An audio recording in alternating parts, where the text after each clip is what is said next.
In this recorded session, we will actually discuss solution of numerical related to electrostatics from 2013 till 2019.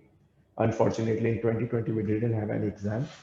So starting with 2013, the surface charge density on a vertical metal plate is 25 exponent minus 6 coulomb per meter square.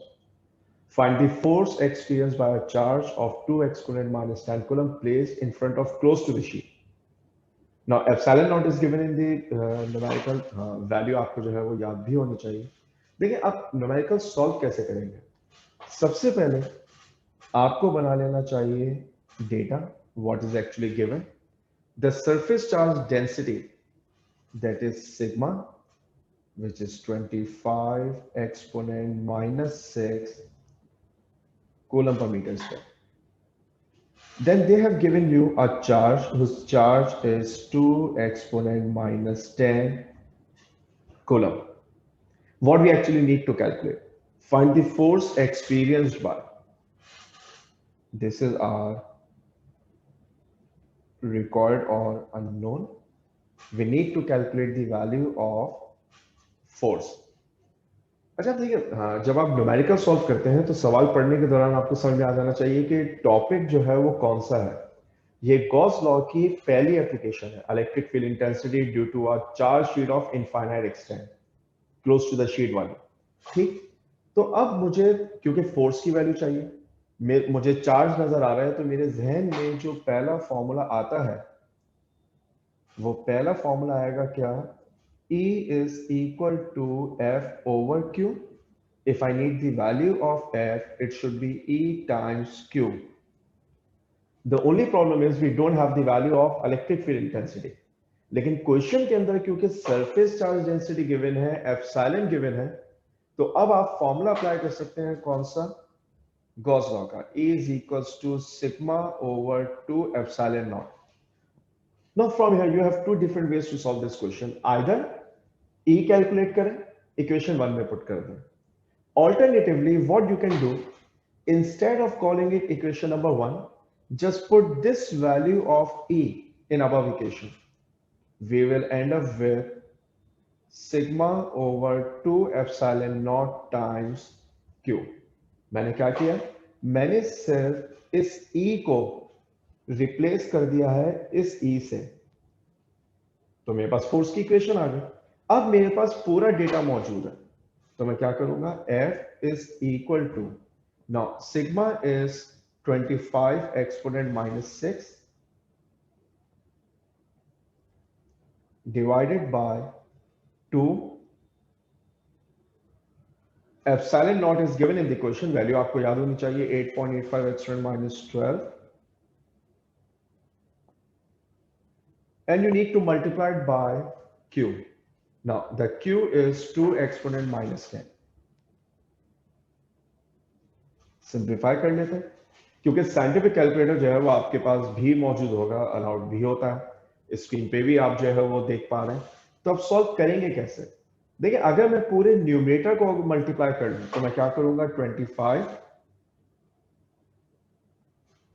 Exponent minus 6 into 2 exponent minus 10.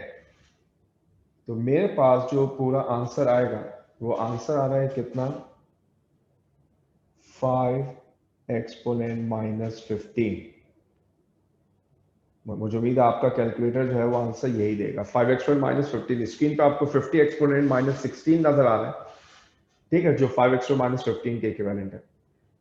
Denominator में मेरे पास मौजूद था क्या, 2 into 8.85 exponent minus 12, जो कि क्या बन जाएगा, 1.77 एक्सपोनेंट माइनस 11. और अगर मैं इसको सॉल्व कर दूं इन दोनों को, तो अब मेरे पास क्या आना चाहिए, 5 exponent minus 15 divided by 1.77 exponent minus 10. तो मेरे पास जो आंसर आएगा वो आंसर आएगा 2.82 एक्सपोनेंट माइनस 14 न्यूटन. ठीक है, मेरे कैलकुलेटर से परेशान न होइएगा, वो 282 आंसर दे रहे हैं, लेकिन एक्सपोनेंट -16 है। आप जो कैलकुलेटर यूज कर रहे होंगे, मुझे उम्मीद है कि डेफिनेटली उसमें आंसर 2.82 एक्सपोनेंट -14 न्यूटन आ जाएगा। और यही हमारे पास क्या होगा आंसर। एक अच्छी आदत ये होती है कि जो भी वैल्यू आप कैलकुलेट करें, अगर वो आपका फाइनल आंसर है तो उसको जो है वो ब्लॉक जरूर कर दिया जाए। यानी 2.82 एक्सपोनेंट, थोड़ा सा नीट कर लेते हैं, f is equal to 2.82 exponent -14 newton, और इसको आप क्या कर देंगे ब्लॉक, और यही आपका क्या हो जाएगा आंसर।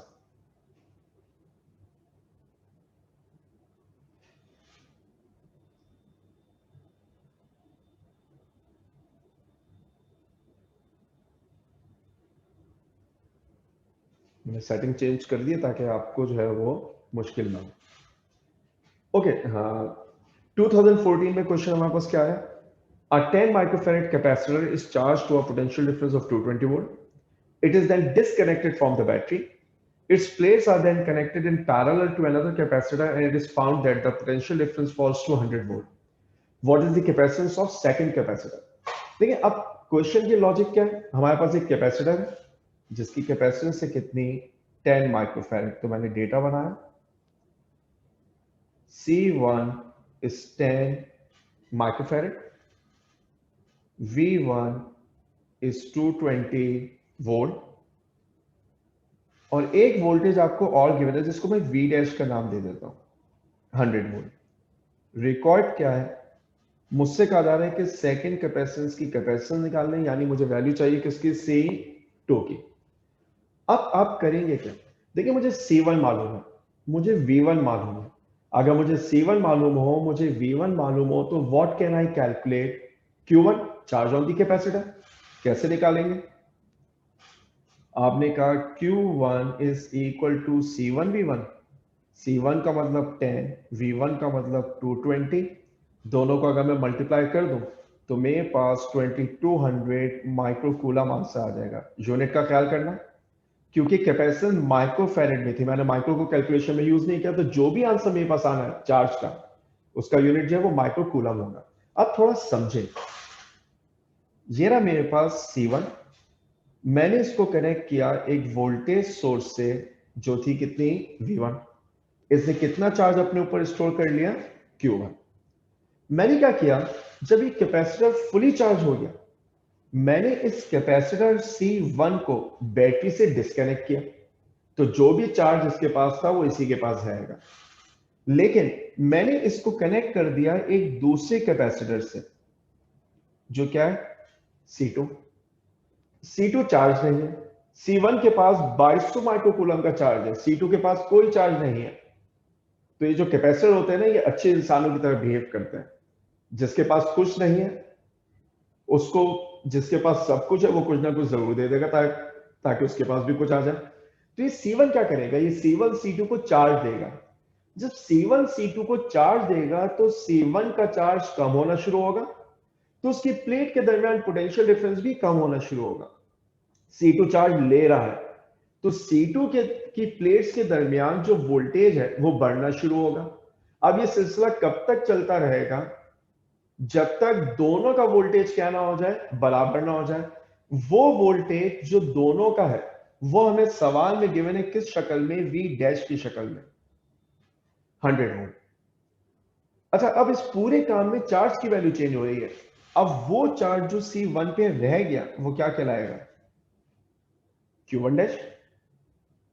ठीक है, हमें C1 की वैल्यू मालूम है कितनी 10 माइक्रोफैरड, मुझे C2 मालूम करना है। मैं क्या कर सकता हूं, मैं ये मालूम करूं कि आप C1 के पास कितना चार्ज रह गया, तो मैं क्या करूंगा, Q1 dash is actually C1 V dash. अब मुझे पता है कि C1 कितना था 10 माइक्रोफैरड, V डैश कितना है 100, मेरे पास आंसर कितना आ जाएगा 1000 माइक्रोकूलम। यानी पहले C1 के पास 2200 माइक्रोकूलम थे, अब C1 के पास सिर्फ कितने रह गए 1000 माइक्रोकूलम। तो बाकी सारा चार्ज कहां चला गया? ये वो चार्ज है जो इसने अपने बड़े दिल की वजह से किसको दे दिया था? C2 को, क्योंकि उस बेचारे के पास कुछ भी नहीं था। तो अब वो चार्ज कैसे निकालें? हमने कहा वो चार्ज जो C1 ने लूज किया वो बेसिकली किसके पास गया होगा? C2 के पास। तो हमने कहा कि जो Q2 का चार्ज है वो बेसिकली बराबर है Q1 माइनस Q1 डैश के। Q1 का पुराना चार्ज, उसमें से Q1 का नया चार्ज माइनस कर दें तो पता चल जाएगा Q1 ने लूज कितना किया, और जो कुछ उसने लूज किया वो सब Q2 के पास चला गया। तो ये बन जाएगा 2200 माइनस 1000, ये बन जाएगा 1200 माइक्रो कूलम। मुझे Q2 की वैल्यू मिल गई। क्योंकि C1 और C2 पैरेलल में है, तो हमें याद है पैरेलल में वोल्टेज सेम रहा करता है, तो Q2 के लिए वोल्टेज भी कितना होना चाहिए? 100। अब मैं फॉर्मूला इस्तेमाल कर सकता हूं, Q2 equal C2 time V dash. Q2 is 1200, C2 is unknown and V dash is 100। तो मेरे पास C2 का आंसर क्या आने वाला है? 1200 divided by 100, that is 12 micro farad. और यही हमारा अननोन था, यही हमारा जो है वो आंसर भी होगा।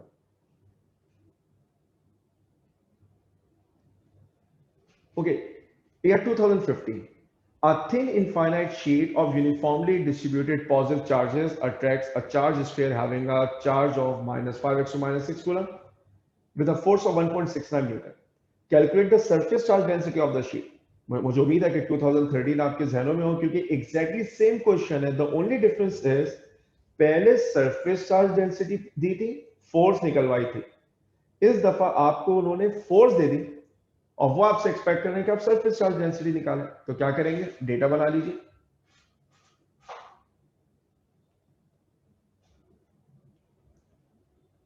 डेटा में हमारे पास क्या क्या मौजूद है? चार्ज मौजूद है कितना? -5 एक्सपोनेंट -6 कूलम। अच्छा, एक उसूल याद करना है, क्योंकि इलेक्ट्रोस्टैटिक में आपने बहुत सारी क्वांटिटीज पढ़ी, उनमें से कुछ वेक्टर्स थी, कुछ स्केलर्स थी। फोर्स वेक्टर थी, इलेक्ट्रिक फील्ड इंटेंसिटी वेक्टर थी, फ्लक्स आपके पास स्केलर था, पोटेंशियल स्केलर था। तो अब फर्क क्या याद करना है? वो तमाम इक्वेशंस जो वेक्टर क्वांटिटीज की होती हैं, for example force, for example electric field intensity, हमें याद है फर्स्ट ईयर फिजिक्स से कि magnitude of a vector is always non negative. हम उन क्वांटिटीज की इक्वेशन में जो कि वेक्टर्स होती हैं, चार्ज की नेगेटिव साइन को पुट करने के आदि नहीं है। यानी यहां पर मुझे charge -5 x to -6 coulomb given है, लेकिन मैं -5 पुट नहीं करूंगा। क्यों? क्योंकि मैं फॉर्मूला इस्तेमाल करूंगा या तो फोर्स का, या इस्तेमाल करूंगा इलेक्ट्रिक फील्ड इंटेंसिटी का, दोनों वेक्टर्स है। वो तमाम क्वांटिटीज जो वेक्टर है, उन तमाम क्वांटिटीज का जब आप फॉर्मूला लिखेंगे तो उसमें आपको चार्ज को नेगेटिव पुट करने की नीड नहीं है। अच्छा, मुझे चार्ज गिवन है, मुझे फोर्स गिवन है, कितनी? 1.69 न्यूटन। आपसे कह रहे हैं कि सरफेस चार्ज डेंसिटी निकाल दें। तो हमारे लिए जो इस क्वेश्चन में रिक्वायर्ड है, वो रिक्वायर्ड क्या है? सिग्मा, यानी सरफेस चार्ज डेंसिटी। आप आए सॉल्यूशन के ऊपर। एक बात हमें याद है कि गॉस लॉ की फर्स्ट एप्लीकेशन है, मैं थोड़ी देर पहले ही इसका जिक्र कर रहा था। तो फॉर्मूला हमारे जहनों में मौजूद है कि भाई E equal sigma over 2 epsilon not लगाने वाला हूं। तो अब मुझे सबसे पहले E चाहिए होगा। तो अगर आप डेटा देखें तो डेटा देख के आपको फॉरन क्लिक कर जाएगा, सर F गिवन है, Q गिवन है, it's a piece of cake ना। मुझे इंटेंसिटी चाहिए, मैं क्या करूंगा? E is equals to F over Q। F is 1.69 divided by Q is 5 exponent minus 6। तो जरा इसको कैलकुलेट करके देखते हैं। 1.69 डिवाइडेड बाय 5 एक्सपोनेंट माइनस 6। तो मेरे पास आंसर क्या आ गया? 3.38 एक्सपोनेंट 5 न्यूटन पर कूलम। ये मेरे पास इलेक्ट्रिक फील्ड इंटेंसिटी आ गई। जब मैंने इंटेंसिटी निकाल ली तो अब आपको क्या चाहिए, सरफेस चार्ज डेंसिटी। फॉर्मूला हमारे जहनों में है, E is equal to sigma over 2 epsilon naught. तो सिग्मा किसके बराबर होगा, E times 2 epsilon naught. E is 3.38 exponent 5 multiply by 2, और एप्सिलॉन नॉट की वैल्यू हमारे पास क्या है, एप्सिलॉन नॉट की वैल्यू हमारे पास है 8.85 एक्सपोनेंट माइनस 12। साइंटिफिक कैलकुलेटर इस्तेमाल करना आप बिल्कुल जानते हैं। सब मल्टीप्लाई करें, 3.38 exponent 5 multiply by 2 multiply by 8.85 exponent minus 12। तो आपको नजर आ रहा है कि मेरे पास आंसर क्या आ गया, 5.98 एक्सपोनेंट माइनस 6। क्योंकि सरफेस चार्ज डेंसिटी निकाली है, तो कूलम पर मीटर स्क्वायर। और ये हमारा फाइनल आंसर। अब आप चाहें तो आप रिजल्ट की हेडिंग बना के रिजल्ट लिख भी सकते हैं। अच्छा, इत्तेफाक है 2015 में जो है वो 2 क्वेश्चन इलेक्ट्रोस्टैटिक्स आए। How many electrons should be removed from each of two similar spheres, each of 10 gram, so that electrostatic repulsion is balanced by gravitational force? अच्छा, अब इस क्वेश्चन में आपसे क्या क्या है, देखिए किसी भी ऑब्जेक्ट को चार्ज देने का तरीका क्या होता है, या तो आप उसको इलेक्ट्रॉन दे दें या आप उससे इलेक्ट्रॉन ले लें। क्योंकि आप पढ़ते थे ना कि इलेक्ट्रोस्टैटिक में किसी बॉडी को अगर चार्ज करना है, उसे चार्ज देना है, तो एक ही पॉसिबिलिटी है, या तो वो इलेक्ट्रॉन एक्सेप्ट करके नेगेटिव बन जाएगा, या वो इलेक्ट्रॉन लूज करके पॉजिटिव बन जाएगा। यानी सारा खेल इलेक्ट्रॉन का है। अब वही कहते हैं कि हम कितने इलेक्ट्रॉन रिमूव करें दो सिमिलर स्फीयर से, कि उनके दरमियान जो ग्रेविटेशनल फील्ड है वो बैलेंस हो जाए, जो उनके दरमियान ग्रेविटेशनल अट्रैक्शन है वो बैलेंस हो जाए, किससे, इलेक्ट्रोस्टैटिक रिपल्जन से। याद है ना law of gravitation, every material object in this universe attracts every other material object. दो मटेरियल बॉडीज एक दूसरे को अट्रैक्ट करती हैं। अगर दोनों बॉडीज पे नेगेटिव चार्ज आ गया तो कूलम्स लॉ के तहत वो एक दूसरे को रिपेल करेंगे। ग्रेविटी उन्हें करीब लाना चाहती है, कूलम फोर्स उन्हें अवे ले जाना चाहती है। हम ये चाहते हैं कि ना ये करीब आए ना ये दूर जाए, इसका मतलब दोनों फोर्सेस को एक दूसरे को कैंसिल करना चाहिए। तो अब क्वेश्चन में हमें नंबर ऑफ इलेक्ट्रॉन्स निकालना है। सवाल में आपको सिर्फ एक ही वैल्यू गिवन है, और वो वैल्यू आपको क्या गिवन है कि हमारे पास m1 बराबर है किसके, m2 के, जो कि बराबर है 10 ग्राम। आप चाहें तो आप इसको केजी में कन्वर्ट कर लीजिए, 10 डिवाइडेड बाय 1000। और अगर 10 को 1000 से डिवाइड करेंगे तो, अगर मैं गलत नहीं कह रहा तो 0.01 kg।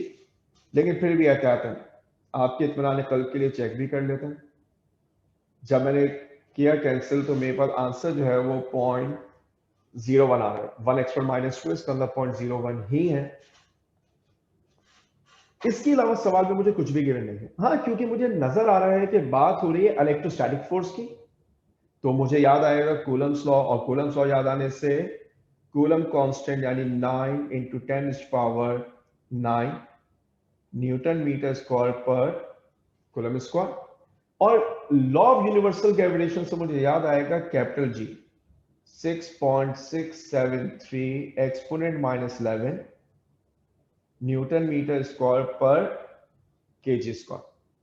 अगर मेरा ख्याल ऐसा है कि question as it is past paper से उठा लिया गया, ना कूलम कांस्टेंट गिवन है ना ग्रेविटेशनल कांस्टेंट गिवन है। इसका मतलब ये हुआ कि ये कांस्टेंट्स हमारी जो है वो फिंगर टिप्स पे होने चाहिए, हमें याद होने चाहिए। दे दिया जाए बहुत अच्छी बात है। जैसे 2013 में देखें उन्होंने आपको परमिटिविटी ऑफ फ्री स्पेस की वैल्यू दी हुई है, लेकिन इसी तरह का क्वेश्चन जब 2015 में आया तो वैल्यू जो है वो मिसिंग है। और मैं उम्मीद कर रहा हूं कि ये बिल्कुल 5 इयर्स जैसा ही क्वेश्चन है। अगर 5 इयर्स में वैल्यू आपको नजर आ जाए तो नथिंग लाइक इट। एनीवेज, अब हम क्या करेंगे, हमें रिकॉर्ड क्या है, रिकॉर्ड में कहते हैं हाउ मेनी इलेक्ट्रॉन्स, यानी मुझे वैल्यू चाहिए किसकी, नंबर ऑफ इलेक्ट्रॉन्स की। अब जरा फलसफा समझ लीजिए। मेरे पास एक स्फीयर ये रहा, मेरे पास दूसरा स्फीयर ये रहा, हम चाहते क्या है, हम दोनों में से इलेक्ट्रॉन निकालें। याद है एक इलेक्ट्रॉन निकालने से कितना चार्ज आता है, 1.6 एक्सपोनेंट माइनस 19। क्योंकि जब आपने एक इलेक्ट्रॉन निकाला या एक इलेक्ट्रॉन दिया, जो चार्ज की वेरिएशन होगी वो 1 इलेक्ट्रॉन के चार्ज के बराबर होगी। तभी तो आप कहते थे कि the minimum possible charge is basically charge of electron. अगर आप 2 इलेक्ट्रॉन निकाल लेंगे तो कितना चार्ज आएगा, twice of charge of electron. यानी मैं ये कह सकता हूं कि जब मैंने एक इलेक्ट्रॉन निकाला तो जो चार्ज था वो बराबर होना चाहिए चार्ज ऑफ 1 इलेक्ट्रॉन के। अगर मैं एक और इलेक्ट्रॉन निकाल लूं, क्योंकि हर इलेक्ट्रॉन का चार्ज 1 ही है, तो ये चार्ज कितना हो जाएगा, 2e। अगर मैं एक और इलेक्ट्रॉन निकाल लूं, तो क्योंकि हर इलेक्ट्रॉन का चार्ज e के बराबर है, जब आपने 3 इलेक्ट्रॉन निकाले तो चार्ज कितना हो गया, 3e। अगर मैं कहूं मैंने 1000 इलेक्ट्रॉन निकाल लिए तो Q इक्वल 1000e हो जाएगा। और अगर मैं n इलेक्ट्रॉन निकाल लूं, यानी मुझे नहीं पता मैंने कितने इलेक्ट्रॉन जो है वो निकाल लिए, लेट्स से मैंने n इलेक्ट्रॉन निकाल लिए, तो फॉर्मूला क्या बन जाएगा, Q equal n times a। This is the n which I need to calculate. ये वो n है जो मुझे चाहिए। तो अब इस n को निकालने के लिए 2 चीजों की जरूरत है। एक जरूरत है मुझे किसकी, Q की, और एक जरूरत है मुझे चार्ज ऑफ इलेक्ट्रॉन की। अब चार्ज ऑफ इलेक्ट्रॉन तो हमें याद है कि चार्ज ऑफ इलेक्ट्रॉन होता है 1.6 एक्सपोनेंट माइनस 19 कूलम के। तो अब अगर मुझे n चाहिए तो मुझे e चाहिए, मुझे q चाहिए। e तो मेरे पास मौजूद है। जो दर हकीकत सारा डेटा मौजूद है वो इसलिए मौजूद है कि you can calculate the value of q। How, सिर्फ गिवन कंडीशन अप्लाई कर दें। Electrostatic repulsion is balanced by gravitational field और ग्रेविटेशनल फोर्स। तो आप क्या कहेंगे, gravitational force is equal to electrostatic repulsion. Now gravitational force is g m1 m2 over r square। यानी अगर दोनों के दरमियान का जो डिस्टेंस है वो डिस्टेंस जो है वो हम कितना ले लें, r इज इक्वल टू। अब अगर मुझे इलेक्ट्रोस्टैटिक फोर्स चाहिए तो मैं कूलम्स लॉ अप्लाई करूंगा। क्या फॉर्मूला होता था, k q1 q2 over r square. क्योंकि दोनों स्फीयर के दरमियान का जो डिस्टेंस है वो चाहे वो ग्रेविटेशनल फोर्स हो चाहे इलेक्ट्रोस्टैटिक हो, वो डिस्टेंस सेम रहेगा, कैंसिल। अब मुझे मालूम है कि जो m1 m2 है वो दोनों बराबर है 0.01 के। तो g की जगह 6.673 एक्सपोनेंट माइनस 11, m1 की जगह 0.01, m2 की जगह 0.01 इक्वल k की जगह 9 एक्सपोनेंट 9। अब इंपॉर्टेंट बात क्या है, आप दोनों स्फीयर से इक्वल इलेक्ट्रॉन निकालेंगे। तो अगर एक स्फीयर का चार्ज Q है तो दूसरे का भी क्या होगा, Q। तो ये क्या बन जाएगा, Q टाइम्स Q। अगर मैं लेफ्ट हैंड साइड को मल्टीप्लाई कर दूं, 6.673 exponent minus 11 multiply by 0.01 multiply by 0.01, so what I will be getting is 6.673 exponent minus 15। वो जो 9 एक्सपोनेंट 9 जिसको मैं येलो कलर से हाईलाइट कर रहा हूं, वो राइट हैंड साइड पर है। अगर मैं उसे लेफ्ट साइड पे लाऊंगा तो वो डिवाइड हो जाएगा, यानी ये यहां पर आकर डिवाइड होगा, तो ये क्या बनेगा, 9 exponent 9, and this q into q will technically becomes q square. याद है ना, मैट्रिक मैथ्स में पढ़ते थे, बेसिस सेम होती है, पावर z हो जाती है। अब इसको जरा सॉल्व कर लें। अगर मैं अपने आंसर को डिवाइड करूं किसको, 6.673 exponent minus 15 divided by 9 exponent 9, तो मेरे पास आंसर आ जाता है क्यू स्क्वायर का क्या, 7.41 एक्सपोनेंट माइनस 25। ये क्यू स्क्वायर है तो क्यू कैसे निकालेंगे, स्क्वायर रूट लेंगे। अगर मैं राइट हैंड साइड का स्क्वायर रूट ले लूं तो मेरे पास जो आंसर आने वाला है वो आंसर क्या होना चाहिए, square root of 7.41 exponent minus 25। तो मेरे पास आंसर आएगा 8.6 exponent minus 13 coulomb. This is the value of charge.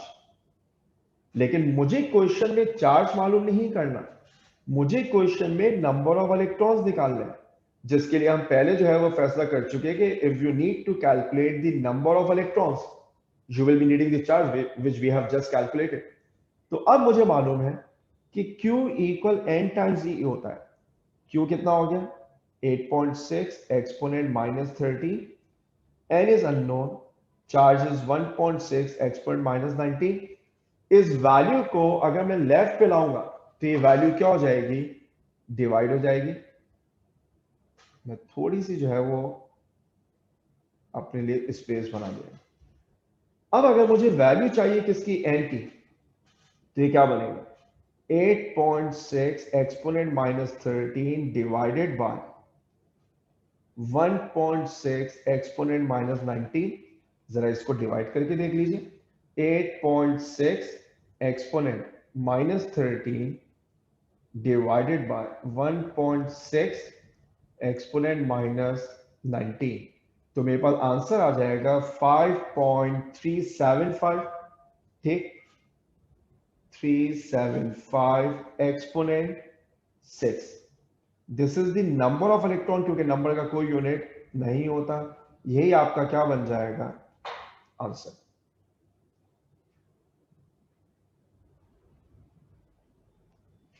No 2016, an alpha particle of charge 3.2 x per minus 19 coulomb and a mass of 6.68 x per minus 27 kg is held motionless between two horizontal plates separated by 10 centimeter. Find the potential difference between the plates. उम्मीद है कि question पढ़ के जो है वो topic जो है वो रिकॉल हो गया। Electric field between two plates की बात हो रही है, तो वो पोटेंशियल डिफरेंस आते हैं डेल्टा वी इक्वल ई डेल्टा आर।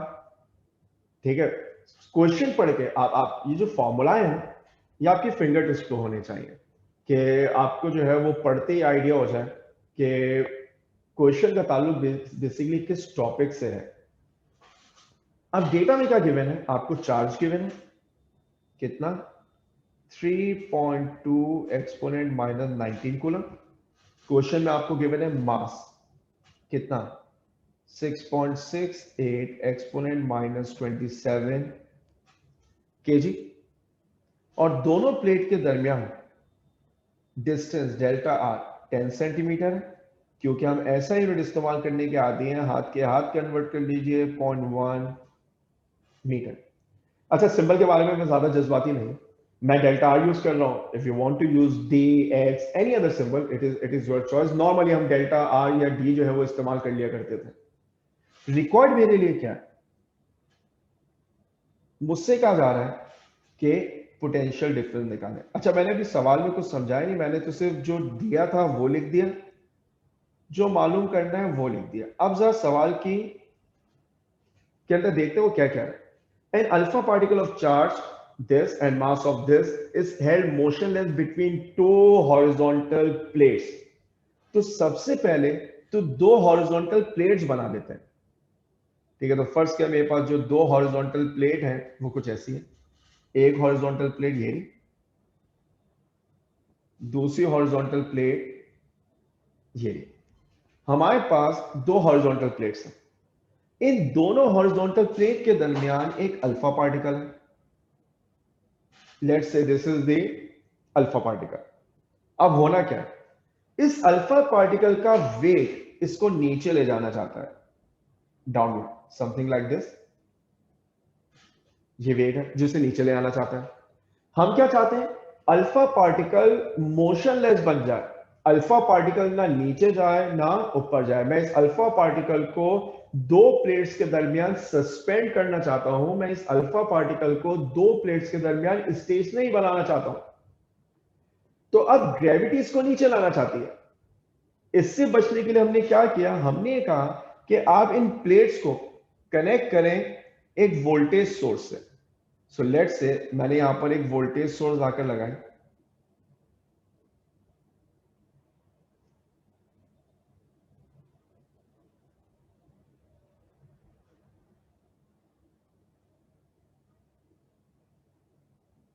अच्छा, इस वोल्टेज सोर्स में हमें फैसला करना है। फैसला किस बात का करना है कि कौन सा टर्मिनल पॉजिटिव बना और कौन सा नेगेटिव। तो अब याद करें, alpha particle is positively charge. Question में भी पॉजिटिव गिवन है, वैसे आपको याद होगा अल्फा पार्टिकल का मतलब था nucleus of helium atom, 2 proton 2 neutron, and nucleus is positively charge. तो अगर मैं चाहता हूं कि ग्रेविटी इसे नीचे लाना चाह रही है, तो इलेक्ट्रिक फील्ड इसको ऊपर लेके जाए ताकि दोनों फोर्सेस एक दूसरे को क्या करें, कैंसिल।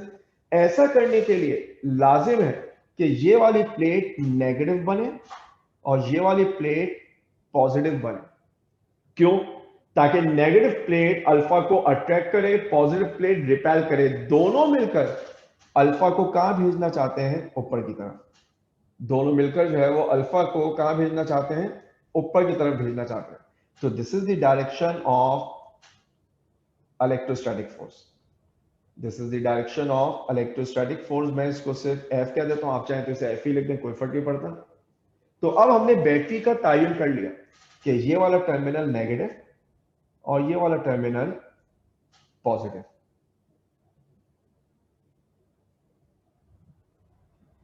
ओके, अगर यहां तक बात जो है वो क्लियर है कि मुझे अल्फा को रेस्ट मोशनलेस बनाना था, रेस्ट में रखना था। अब हमने फैसला कर लिया कि क्या होना चाहिए। दोनों प्लेट्स के दरमियान मुझे डिस्टेंस गिवन है कितना, delta R. So this separation is actually delta R. Required क्या है, डेल्टा वी। तो अब हमें याद आ रहा है क्या, delta we is given by A delta R. सवाल में डेल्टा आर गिवन है, मेरे पास क्या मौजूद नहीं है, ए मौजूद नहीं है। तो मैंने इस इक्वेशन को नाम दे दिया इक्वेशन 1। ई कैसे निकालें, कंडीशन अप्लाई करें। अगर अल्फा को रेस्ट में लाना था, मोशन लेस बनाना था, तो कंडीशन क्या होनी चाहिए, since alpha is motionless, therefore क्योंकि आपने अल्फा को मोशनलेस बनाया, इसका मतलब downward force should be equal to upward force. Downward force weight है, कैसे निकालेंगे, mg। अपवर्ड फोर्स इलेक्ट्रोस्टैटिक है। आज ही हमने जो है वो दो न्यूमेरिकल में फॉर्मूला इस्तेमाल किया, रेफरेंस के तौर पे लिख देता हूं, E is equals to F over Q. So F की जगह में क्या लिख सकता हूं, E टाइम्स क्यू। अच्छी आदत है रेफरेंस देने की, तो यहां पर आपने क्या लिख दिया, E टाइम्स क्यू। अब मैं यहां से E की वैल्यू निकाल सकता हूं, कैसे, mg डिवाइडेड बाय क्यू। तो मेरे पास मास कितना है, मास है 6.68 एक्सपोनेंट माइनस 27। मेरे पास जी कितना होता है, 9.8 डिवाइडेड बाय, मुझे चार्ज भी गिवन है कितना, 3.2 एक्सपोनेंट माइनस 19। 3.2 exponent minus 19। अगर मैं इस सब को सिंप्लीफाई कर लूं तो ये क्या बनेगा, 6.68 एक्सपोनेंट माइनस 27 इंटू 9.8। जो भी मेरे पास आया मैं इसको अब डिवाइड कर दूंगा किससे, 3.2 एक्सपोनेंट माइनस 19 से। तो मेरे पास आंसर क्या आ रहा है इंटेंसिटी का, 2.04 एक्सपोनेंट माइनस 7 न्यूटन पर कूलम। यूनिट्स का खास ख्याल करें, यूनिट मिस कर देंगे। बहुत उम्मीद है कि मार्क्स जो है वो लूज करें। हमने ई निकाल लिया, अब मुझे ई की वैल्यू मिली, तो मैंने ई निकाला क्यों था, मुझे तो पोटेंशियल डिफरेंस चाहिए था। तो मुझे याद आया कि एक इक्वेशन थी जिसको मैंने 1 कह के छोड़ दिया था। तो अब इक्वेशन 1 की बात कर लेते हैं। 1 implies that delta V equal, E की जगह क्या लिख दो, 2.04 एक्सपोनेंट माइनस 7। डेल्टा आर की जगह क्या लिख दो, डेल्टा आर की जगह वैल्यू लिख देंगे 0.1। अगर इसको मल्टीप्लाई कर दूं तो ये वैल्यू बन जाएगी 2.04 एक्सपोनेंट माइनस 8 वोल्ट। वो तमाम मासूम बच्चे जो परेशान है कि सर ये कैसा है, तो जो भी आंसर आपने निकाला था 2.04 एक्सपोनेंट -7, इसको मल्टीप्लाई कर दें 0.1 से, तो 2.04 एक्सपोनेंट -8 आपके पास जो है वो आंसर आ जाएगा। सही। Okay, now 2017. A particle of mass 1.67 x to minus 27 kg and charge 1.6 x to minus 19 coulomb is to be held motionless between two horizontal parallel plates. The voltage applied between the plates is 14.32 x to minus 9 volt. Calculate the distance between the plates. बिल्कुल 2016 जैसा question है। The only difference is पहले आपको distance देके voltage निकलवा लिया था, potential difference. इस दफा आपको पोटेंशियल डिफरेंस गिवन है और डिस्टेंस निकालना है, तो क्या करेंगे, डेटा बनाइए। आपने कहा mass is 1.67 exponent minus 27 kg, charge is 1.6 exponent minus 19 coulomb. इसके अलावा मुझे पोटेंशियल डिफरेंस गिवन है कितना, 14.32 exponent minus 9 volt. Calculate the distance between the plates. तो जो चीज मेरे लिए रिक्वायर्ड है मैंने उसको लिख दिया डेल्टा आर। अब जब बात कर लेते हैं सॉल्यूशन की। देखिए लॉजिक वही है जो हमने 2016 में देखी कि हमारे पास जो है वो दो प्लेट्स हैं, एक प्लेट यहां पर, एक प्लेट यहां पर। जो चार्ज है उस चार्ज को हमने मोशनलेस बनाना है, ठीक। तो जो वो चार्ज यहां पर होगा, इस चार्ज का वेट इसको लेके जाना चाहता है डाउनवर्ड, कुछ इस तरह, ठीक है। हमें बैटरी ऐसी कनेक्ट करनी पड़ेगी कि जो इलेक्ट्रोस्टैटिक फोर्स है वो इसको कहां लेके जाना चाहे, ऊपर की तरफ। तो हमने प्रीवियस क्वेश्चन में इस लॉजिक को समझा कि आप क्या करेंगे। मैं जल्दी से दोबारा से अगर सही तौर पे बता दूं कि आप इस प्लेट को कनेक्ट करेंगे बैटरी के नेगेटिव टर्मिनल से, इसको कनेक्ट करेंगे पॉजिटिव से। क्यों? ताकि पॉजिटिव प्लेट इस पॉजिटिव चार्ज को रिपेल करे, नेगेटिव अट्रैक्ट करे, तो इलेक्ट्रोस्टैटिक फोर्स अपवर्ड हो जाएगी और वेट डाउनवर्ड हो जाएगा। दोनों एक दूसरे को क्या करेंगे, कैंसिल करेंगे। अब क्योंकि आपको जो है वो वैल्यू चाहिए डेल्टा आर की, डेल्टा वी गिवन है, तो जो पहला फॉर्मूला मेरे जहन में आया वो ये आया, डेल्टा वी इक्वल ए डेल्टा आर, इक्वेशन नंबर 1। क्यों? मेरे पास किसकी वैल्यू नहीं है, ए की वैल्यू नहीं है। कैसे निकालेंगे, कंडीशन अप्लाई करें, since charge is motionless, therefore upward force should be equal to downward force, या downward equal upward, it's one and the same thing। तो इसका मतलब है W इक्वल क्या हो जाएगा, F। W की जगह मैं क्या लिखूंगा, mg। F की जगह क्या लिखूंगा, E टाइम्स Q। वो लोग जो भूल गए, अभी पिछले न्यूमेरिकल हमने रेफरेंस दिया था, E is equals to F over Q, so F is actually E times Q। मुझे E की वैल्यू चाहिए, तो आपने कहा E should be mg over Q। Values put कर दीजिए। तो मास मुझे गिवन था 1.67 exponent minus 27, G is 9.8 and Q is 1.6 exponent minus 19। अगर मैं इस पूरी एक्सप्रेशन को कैलकुलेट कर लूं तो 1.67 exponent minus 27 multiplied by 9.8 divided by 1.6 exponent minus 19। तो मेरे पास आंसर आ जाता है 1.02 exponent minus 7 न्यूटन पर कूलम। मुझे डिस्टेंस चाहिए था। जैसी मैंने E की वैल्यू निकाली तो अब मुझे फॉरन क्लिक कर गया कि एक इक्वेशन है, इक्वेशन 1। मैं यहां पर लिखूंगा 1 implies that now what was potential difference, 14.32 exponent minus 9 equal। देखिए वो बच्चे जो परेशान है कि सही आप कर क्या रहे हैं, तो आप यहां पर देख सकते हैं, ये रही मेरी इक्वेशन 1। मैं सिर्फ क्या कर रहा हूं, मैं इक्वेशन 1 में वैल्यूज पुट कर रहा हूं। डेल्टा वी की जगह मैंने क्या लिख दिया, 14.32 एक्स्ट्रा माइनस 9। कहां से आया, डेटा में गिवन है, आपको टॉप ऑफ द स्क्रीन पे नजर भी आ रहा है।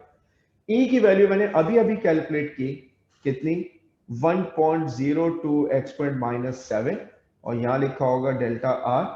So delta R will be 14.32 exponent minus 9 divided by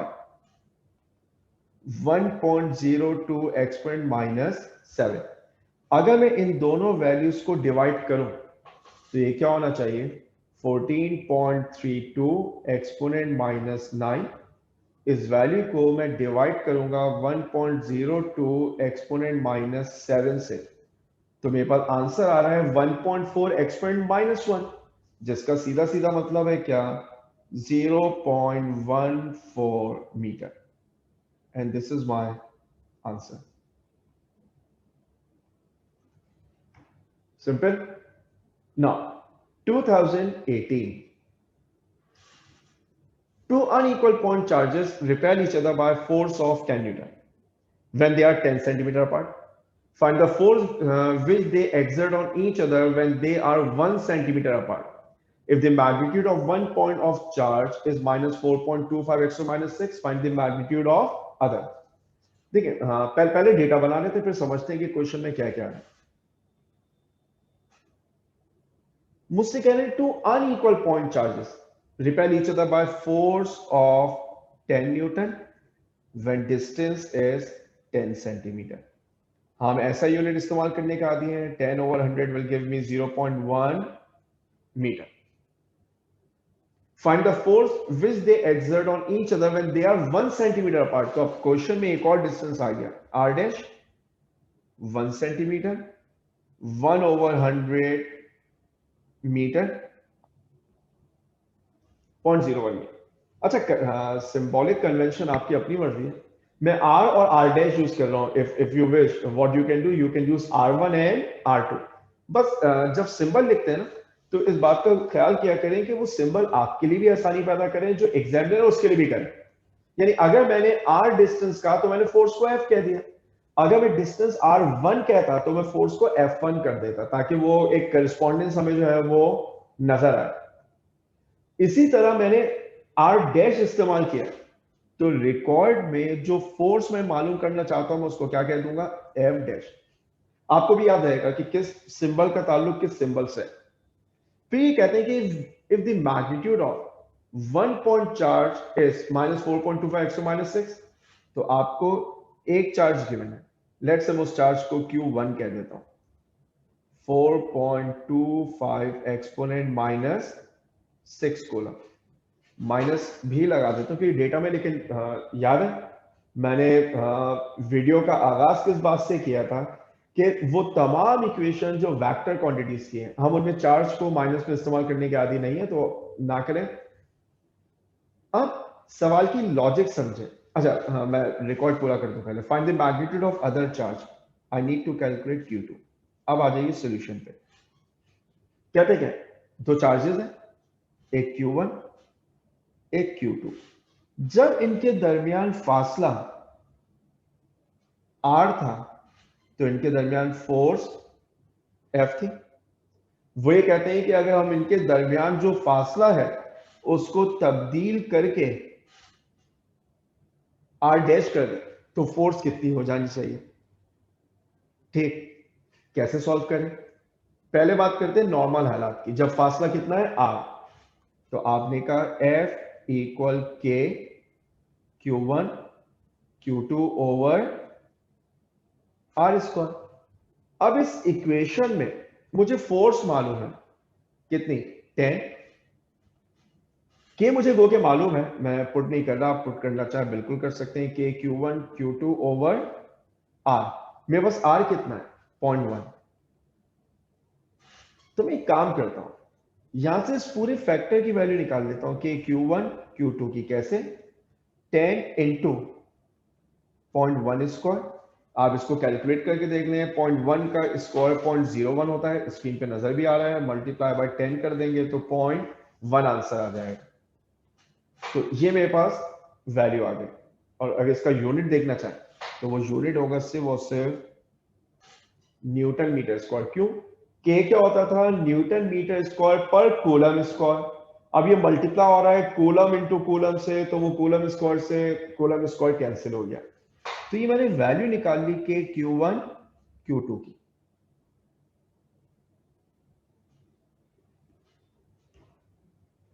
ठीक है, हाँ, ये हमारे पास के Q1 Q2 आ गया। अब हम बात करते हैं इसके सेकंड पार्ट की। जब आपने डिस्टेंस को r डैश कर दिया, तो अब जो फॉर्मूला होगा वो ये होगा f डैश, k पे कोई फर्क नहीं पड़ेगा, Q1 Q2 पे कोई फर्क नहीं पड़ेगा, सिर्फ फर्क किसके ऊपर पड़ेगा, r के ऊपर, वो बन जाएगा r डैश स्क्वायर। अब देखें क्या कर सकते हैं, हमें मालूम है कि जो पूरा फैक्टर है कि Q1 Q2, ये पूरा का पूरा फैक्टर, मैं इसको हाईलाइट कर देता हूं, ये फैक्टर, ये पूरा का पूरा फैक्टर मैं पहले कैलकुलेट कर चुका हूं, किसके बराबर, 0.1 के बराबर। तो आप क्या करेंगे, आप इस पूरे फैक्टर की जगह इसकी वैल्यू रख देंगे 0.1, और r डैश की जगह पर आप क्या लिखने वाले हैं, 0.01। तो यहां पर आ जाएगा 0.01 का स्क्वायर। जैसे आपने ये काम किया, ये बनेगा 0.1 डिवाइडेड बाय 0.01 स्क्वायर। तो सॉल्व कर लेते हैं, 0.1 डिवाइडेड बाय 0.01 स्क्वायर। तो इसका मतलब ये हुआ कि मेरे पास आंसर क्या आ रहा है, 1 एक्सपोनेंट 3 न्यूटन। आप चाहें तो आप इस फोर्स को 1000 न्यूटन लिख दें, कोई फर्क नहीं पड़ता। ये मैंने वैल्यू निकाल ली किसकी, फोर्स की। अच्छा, जैसे आपने वैल्यू निकाली फोर्स की, अब जरा एक बात और समझिए, आपने फोर्स निकाल ली 1 एक्सपोनेंट 3। वैसे सवाल अच्छा सवाल इस सेंस में है कि अगर ये सवाल एमसीक्यूज में आ जाता तो आप देखें, आपने डिस्टेंस को कितना कर दिया, 1/10। क्यों, पहले वो 10 सेंटीमीटर था, अब एक रह गया, आपने डिस्टेंस को 1/10 कर दिया। फोर्स और डिस्टेंस इनवर्स है, लेकिन डिस्टेंस पे स्क्वायर है। तो अगर आपने डिस्टेंस को 1/10 कर दिया, तो जब आप स्क्वायर करेंगे तो वो 100 आ जाएगा। तो पहले फोर्स अगर 10 थी, 100 टाइम्स करेंगे तो कितनी होगी, 1000। हम तो बगैर सॉल्व किए हुए आंसर निकाल सकते थे कि आंसर क्या आने वाला है, 1000 न्यूटन। अगर परेशान हो गए तो रिवाइंड करें, दोबारा देख लें। ठीक, एनीवेज हमें क्वेश्चन सॉल्व करना था, हमने जो है वो फोर्स निकाल ली 1000। अब सवाल में आपको अगली वैल्यू क्या चाहिए, सवाल में आपसे कहते हैं कि अगर एक चार्ज 4.25 x माइनस 6 है, तो ये बताइए कि आपके पास जो अगला चार्ज है वो अगला चार्ज कितना होना चाहिए। तो आप क्या करेंगे, मुझे मालूम है कि k Q1 Q2 किसके बराबर है, 0.1 के। अब मुझे अगर Q2 चाहिए तो वो क्या होगा, 0.1 divided by k into Q1, values put कर दें, 0.1 डिवाइडेड बाय k की जगह क्या लिखेंगे, 9 एक्सपोनेंट 9, और q की जगह क्या लिखेंगे, 4.25 एक्सपोनेंट माइनस 6। मैंने जो है वो ये यहां पर वैल्यूज पुट की, इसको सिंप्लीफाई करें। तो पहले अगर मैं डिनोमिनेटर को मल्टीप्लाई कर दूं तो ये क्या बनेगा, 9 एक्सपोनेंट 9 इंटू 4.25 एक्सपोनेंट माइनस 6। तो ये मेरे पास आ गया 3.8 एक्सपोनेंट 4। अब अगर मैं 0.1 को इस वैल्यू से डिवाइड कर दूं, 4.25 exponent minus 6, in fact 3.8 exponent 4. So I will be getting 2.63 exponent minus 6 coulomb. ये आपने Q2 की वैल्यू निकाल ली। अच्छा, अब यहां पर एक बड़ी इंपॉर्टेंट बात समझिए, क्योंकि हम चार्ज के साथ साइन लगाने के आदि नहीं है, कब, जब वेक्टर क्वांटिटीज की बात हो रही है। के Q1 Q2 तो वेक्टर नहीं है, तो मैं क्या करता हूं, मैं यहां पर माइनस साइन पुट कर देता हूं। मैं अभी इस बात की जो है वो एक तरीके से और वजाहत कर दूंगा कि मैंने ऐसा किया क्यों। मैंने यहां पर एक माइनस साइन जो है वो लगा दिया,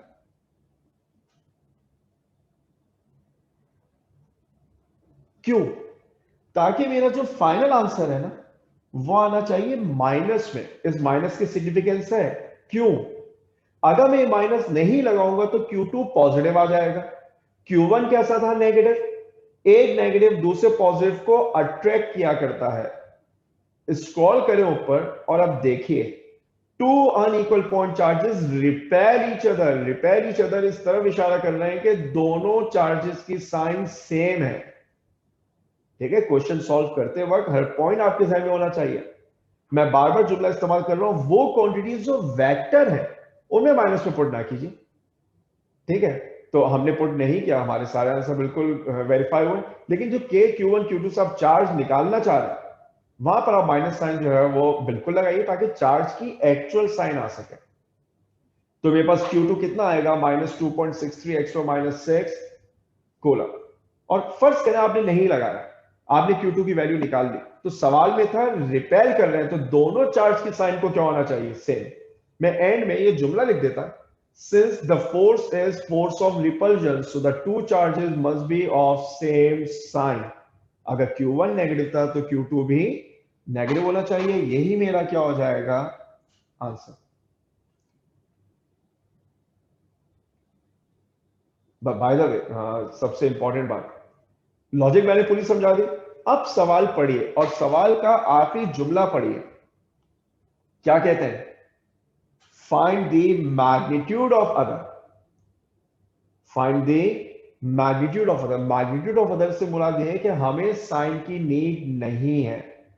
हमें साइन की नीड नहीं है। अगर हमें साइन की नीड नहीं है तो हमें ये माइनस लगाने की भी नीड नहीं है। सवाल पढ़ के क्वेश्चन सॉल्व करेंगे तो मुश्किल नहीं होगी। मैंने आपको हर तरीके से बता दिया कि किस सूरत हाल में आपको क्या करना है। अब क्योंकि वो सिर्फ मैग्नीट्यूड की बात कर रहा है तो इसका मतलब ये हुआ कि मेरे लिए इस साइन की जो मैंने यहां पर लगाई कोई अहमियत नहीं थी। ठीक, तो इस बात पे खास ख्याल कीजिए कि सवाल में मालूम करने को क्या कहा, उन्होंने आपसे सिर्फ चार्ज मांगा है या मैग्नीट्यूड ऑफ चार्ज मांगा है। अगर चार्ज मांगते तो साइन इंपॉर्टेंट होती, वो सब करना पड़ता जो मैंने रेड कलर से किया था। ठीक, और क्योंकि सवाल में सिर्फ मैग्नीट्यूड मांगा लिहाजा आपको माइनस साइन की नीड नहीं है, तो हमारे लिए Q2 जो है वो 2.6 x -6 कूलम जो है वो बिल्कुल सही। अब जब बात कर लेते हैं 2019, हमारे लिए last question. Capacitors of 2 microfarad and 4 microfarad are connected in series to a 40-volt battery. Calculate the charge on these capacitor and the potential difference across each. तो बहुत सिंपल सा काम है।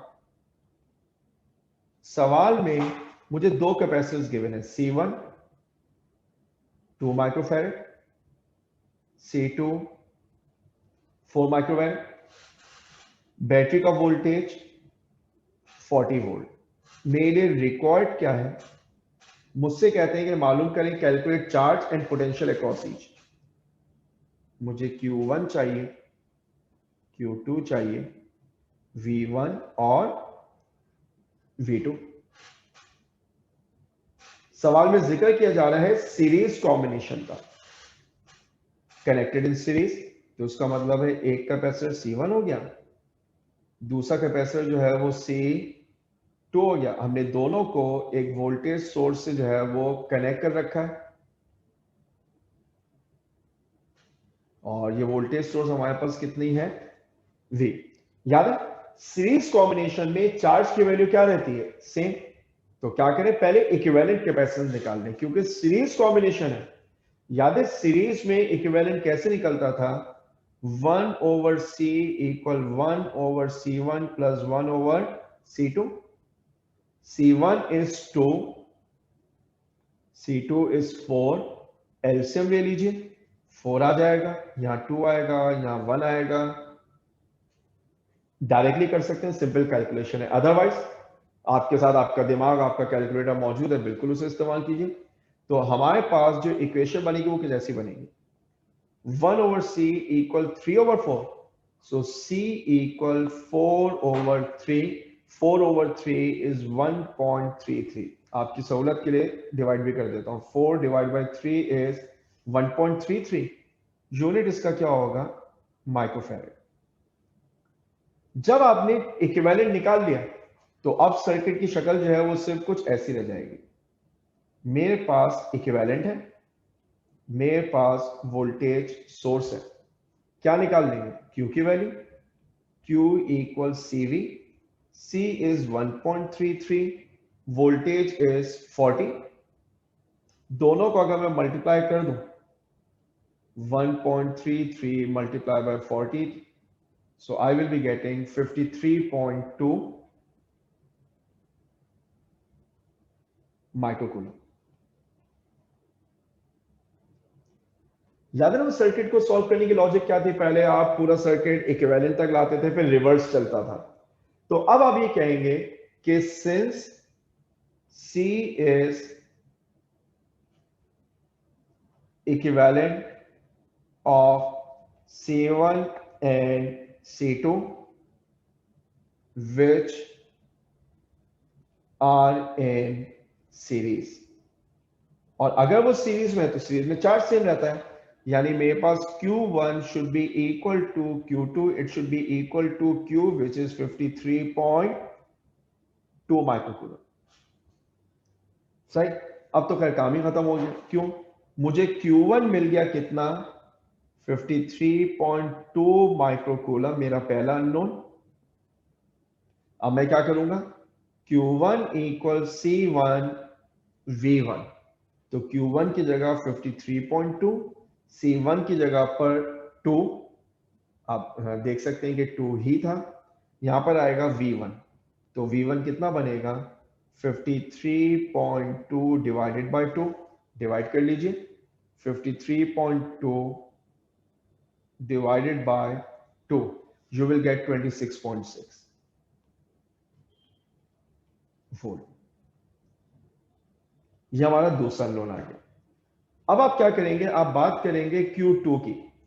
आपने कहा Q2 कितना होना चाहिए? 53.2 माइक्रोकूलम, हम ऊपर रिलेशन में ऑलरेडी प्रूव कर चुके। अब आप क्या करेंगे? Q2 is equal to C2V2, तो इसका मतलब ये हुआ कि 53.2 इक्वल C2 वॉज 4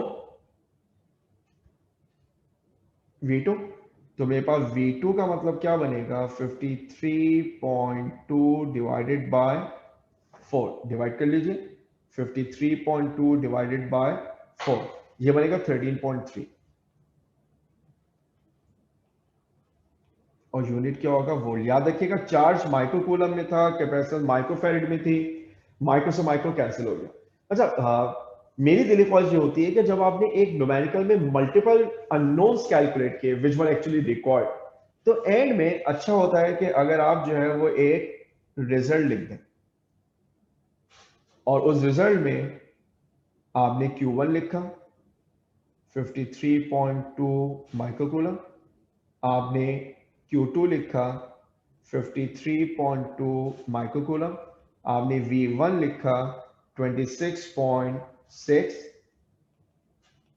और आपने V2 लिखा 13.3, और यही आपका क्या हो गया? आंसर। सबसे अहम बात, वर्किंग वेरीफाई करने का इस सवाल में सबसे आसान तरीका क्या है? टोटल वोल्टेज कितना था? 40, आप देख सकते हैं डेटा में। अगर मैं V1 और V2 का सम देखूं तो वो मेरे पास 39.9 आ रहा है, which is 40.